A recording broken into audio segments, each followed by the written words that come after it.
If you're looking for a big 3-row SUV with strong towing, hauling, and some off-road capabilities, there's a good chance the Chevy Tahoe has been on your radar. After 6 years in production, it's time to retire the 4th generation and introduce this, the all-new 2021 Chevrolet Tahoe. There's a lot to talk about with this new Tahoe, but before that, do me a favor, hit that subscribe button for all our latest videos and click the links below to see our reviews of the Tahoe and Suburban at Edmunds.com. The big news for the 2021 Tahoe is a new independent rear suspension and an available diesel engine. That new suspension promises improvements in ride quality, handling, and interior space, while the forthcoming diesel should have respectable towing capabilities and improved fuel economy. From the outside, the new Tahoe gains 1.4 inches in height, 6.7 inches from grille to liftgate, with 4.9 inches of that added between the wheels. That translates to a lot more legroom on the inside, 3 inches more for the middle row and a whopping 10 inches for the third row. With a second row bench, you can transport up to 8 passengers. Prices start around $50,000 for the base LS trim and $70,000 for the range-topping high country model. Want 4-wheel drive? That's another $3,000. What we have here is the off-road capable Z71 that starts right around $60,000. With options, this model has an as-tested price of $76,225. Depending on which trim you go with, there are 3 engines to choose from. The base 5.3-liter V8 makes 355 horsepower, 383 pound-feet of torque, and should return 18 miles per gallon in combined driving. Upgrading to the 6.2-liter V8 means stepping up to the top high country trim and gets you 420 horsepower, 460 pound-feet of torque, and 17 miles per gallon combined, which is the same as last year's 5.3. Both of these feature cylinder deactivation, which shuts off a few cylinders when demand is lower in order to save fuel. A 10-speed automatic is the only available transmission. At the low end, the Tahoe can tow up to 7,600 pounds. Properly equipped, it maxes out at 8,400 pounds. That's pretty good, but comes up short against the Ford Expedition's 9,300 pound max rating. By the way, you can now see what the specific tow rating is for a vehicle with these new stickers in the door jamb. Helping matters are an integrated brake controller, some smart towing apps that include tire pressure and temperature monitors for your trailer, and an extended blind spot monitor. We don't have tow specs on the 3-liter turbo diesel inline 6, but it will be good for 277 horsepower and 460 pound-feet of torque when it becomes available at the end of 2020. Unfortunately, it won't be offered on the Z71 because of some space constraints. That seems like a lost opportunity if you ask me. That's enough specs for now, so let's get to the meat of this review and go for a spin, shall we? With the 5.3-liter V8, there's plenty of power, and the Tahoe accelerates with authority. In an era when naturally aspirated V8 engines are being replaced by turbocharged 6-cylinders, the quick response and effortless power is refreshing. I had a chance to drive the high country model that comes standard with the 6.2-liter V8, and it has some serious punch right off the line. That wallop of power was awesome. It has some serious giddy up and go, but honestly, the vast majority of drivers will find the 5.3-liter V8 more than adequate. There's not much to say about the brakes, which is a good sign. The pedal effort is appropriate, and you can come to a nice, smooth stop without any lurches. See? As far as handling goes, well, you can't expect too much from a big 5,600 pound SUV, but it doesn't feel out of sorts on a winding mountain pass. Body roll is there, but it's not anywhere close to being alarming. In fact, it instills confidence. Yes, it can indeed be said that it drives like a slightly smaller SUV. It's worth calling out the steering too, which feels more like a conventional SUV rather than a truck. It's responsive, it's accurate, and it returns to center better. Overall, it's just an easy car to drive.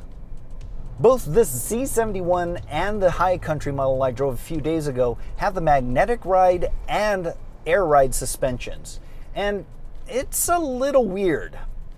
You feel every little road imperfection, though it's not harsh or what I traditionally consider overly stiff. Let me explain. There's a lot of high frequency but low amplitude vibrations that make it through the seats and the steering wheel. It's subtle in that you're not being shaken like a margarita, but there's a busy feeling about it. If we could represent it visually, it's as though there's a lot of noise in the graph instead of a nice smooth line, which would represent a flawlessly smooth ride. It's almost as though the wheels are out of balance. It's not a problem on the daily commute, but on a long road trip, it'll add to the fatigue that you'd feel. On the plus side, the air ride suspension has a full range of about 4 inches. On the lowest setting, it makes loading people and cargo easier, while on the top end, it gives you added ground clearance for off-roading. If you're planning on doing some off-roading, this Z71 has a better approach angle and a lot of other goodies, but I definitely go without the permanent running boards that would probably hinder overall ground clearance. Thankfully, the cabin remains pleasantly quiet and the audio system has a decent amount of power. With driving impressions out of the way, let's pull over and go over the interior. The new Tahoe gets a thorough modern makeover both in terms of style and technology. The dash is much more sculpted and the infotainment screen is mounted top and center right where it belongs. I'm not that big a fan of these touch button gear selectors, but after some time I think I could probably get used to them. I'd much rather have a console mounted lever or a column shifter. Materials quality is decent for a non-luxury brand, but these days I expect just a little bit better. In the high country trim I drove earlier this week, it certainly didn't seem worthy of the $81,000 price tag. If you're seeking a more luxurious cabin, I'd suggest waiting for the GMC Denali version of this or stepping up to a Cadillac Escalade. I'm glad they put the central vents higher on the center stack, but that ended up pushing these infotainment controllers just a little too far down for my tastes. I do like this padded shelf right under the screen because it gives you a place to rest your hand while you're working the touchscreen. The latest infotainment system is quick to respond and easy to use while you're driving. A wireless charging pad is standard and it pairs well with the available wireless Apple CarPlay and Android Auto. I did experience some audio interruptions, but my colleague didn't, so your results may vary. I'm particularly happy with the amount of storage we have up here. Sure, you have the typical door pockets and cup holders, but this sliding center armrest bin deserves some love. First off, it's freaking huge. Hello! Not only does the top slide as an armrest, but the entire body of it does too, revealing this rubberized tray and another drawer down below. Seriously, this is minivan levels of convenience. There's also this weird compartment on the dash here that's kind of narrow but deep, so humidor? It'll fit a lovely Monte Cristo number 2 and an Opus X, but Churchills are out of the question. Outward visibility is challenged just a little bit by this thick roof pillar, but riding this high up gives you that commanding view forward that attracts so many people to SUVs. The view to the rear is a little limited, but the excellent surround view monitor and available virtual mirror makes up for it. The seats up front are comfy overall, and the available ventilation helps to quell some of that stifling that you might feel with these leather seats. I didn't have the opportunity to drive our full evaluation loop, but my initial impressions point to it being really comfortable for a long road trip. And now, to the second row. These second row captain's chairs have plenty of slide and recline travel to provide hours of comfortable touring. To help quell some of the boredom back here, we have a household power outlet and 2 USB-C ports. If you opt for the available rear entertainment system, you also have individual outputs for each screen. You can also place ship's navigator back here by looking up a destination and sending it forward to the driver. Overall, things are looking pretty good in the second row, so let's check out the third. These tumble forward second row seats make it easier and a lot less awkward getting to the third row, but it does take a little more effort to put them into place than I'd prefer. Once seated, there's a lot of room back here. It's not nearly the penalty it was last year. The seat cushion is a little shorter and lower, but for a crosstown jaunt, I'd be fine back here. I'm 5'10" and both seats in front of me are set for me. There are some hard plastics here, and at least in the higher trims, you have a padded armrest. The good thing is there are USB-C ports on both sides.